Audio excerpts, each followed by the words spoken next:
Hey, what's up guys? So in this video, we will see how to set default SIM for SMS on the Oppo A5x. Now to do that, first of all, just make sure that you have two SIM cards in your smartphone. Otherwise, this feature will not appear.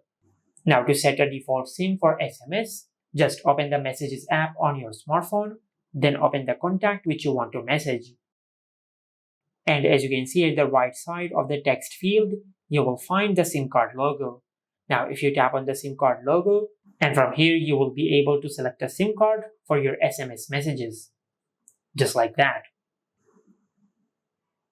And if you're using Google Messages instead of Oppo's own messaging app, just open Google Messages on your smartphone, then open the contact which you want to message.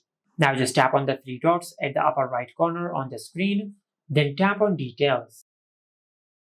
And from here you will be able to select a SIM card for your SMS messages on the Google Messages app. Just like that. And this is how you can set default SIM for SMS on the Oppo A5x. Make sure to like, comment and subscribe. Thank you for watching.